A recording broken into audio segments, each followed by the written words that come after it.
Share বাজার এখনও Salman F Rahman চালায়? সরকার আপনাকে জবাব দিতে হবে। পুরো শেয়ার মার্কেট এখনও সালমান এফ রহমানের দখলে। কী করবেন বলতে হবে। 24 ঘন্টার মধ্যে সিদ্ধান্ত নেবেন শেয়ার বাজার কন্ট্রোল নেবেন কিনা। বিচ্ছিন্নভাবে দেখা যাচ্ছে সালমান এফ রহমানকে ধরছেন, সালমান এফ রহমানকে আগে ধরা হয়েছে, এরকম কয়েকজনকে আপনারা ধরছেন, কিন্তু তাদের কাছ থেকে যে টাকা উদ্ধারের যে প্রক্রিয়া সেটাকে আপনারা সম্পন্ন করেছেন? কেন করেন নাই? রাষ্ট্রীয় কোষাগার কেন খালি? রাষ্ট্রীয় কোষাগার তো লুটেরাদের টাকা, অর্থ পাচারকারীদের টাকায় ভরপুর হয়ে যাওয়ার কথা। মিনিমাম তো $50 বিলিয়ন লুটেরাদের টাকায় রাজস্ব খাতে ভরপুর হয়ে যাওয়ার কথা। সেটা কেন করেন নাই? শেয়ার বাজারের কথা বলি। শেয়ার বাজারের সব তথ্য নিলাম, সব তথ্য SEC-তে যাকে বসানো হয়েছে মাসুদ সাহেবকে, সেখানে আপনাদের প্রথম শেয়ার বাজার আপনাকে যাকে চেয়ারম্যান হিসেবে নিয়োগ দিয়েছেন তাকে বসতে দেয় নাই কারা?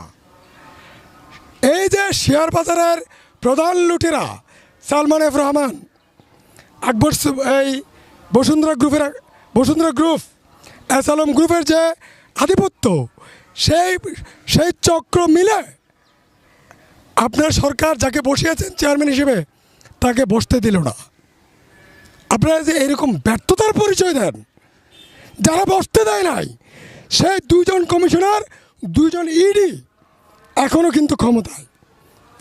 এই 2 জন কমিশনার, 2 জন ইডি হচ্ছে সালমান এফ রহমানের প্রতিনিধি, আকবর সুবহানের প্রতিনিধি, এস আলম গ্রুপের প্রতিনিধি। কেন শেয়ার বাজার এখনও সালমান এফ রহমান চালায়?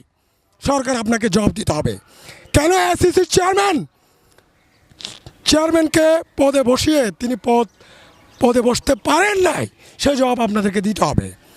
এখন যাকে বসিয়েছেন তিনি কেন কাজ করতে পারছেন না আমরা জানি, আমরা খবর নিয়েছি। তাকে কাজ করতে দিচ্ছে না 2 জন কমিশনার, 2 জন ইডি, সাইফুর আর রাজাউর ইডি। তারা শেয়ার বাজারে সালমান এফ রহমানের প্রতিনিধিত্ব করছে। পুরো শেয়ার মার্কেট এখনও সালমান এফ রহমানের দখলে। কী করবেন বলতে হবে। 24 ঘন্টার মধ্যে সিদ্ধান্ত নেবেন শেয়ার বাজার কন্ট্রোল নেবেন কিনা, নাকি সালমান এফ রহমানের সাথে, এস আলমের সাথে, বসুন্ধরা গ্রুপের সাথে যোগসাজশ করে শেয়ার বাজার নিয়ন্ত্রণ করবেন। কোনটা?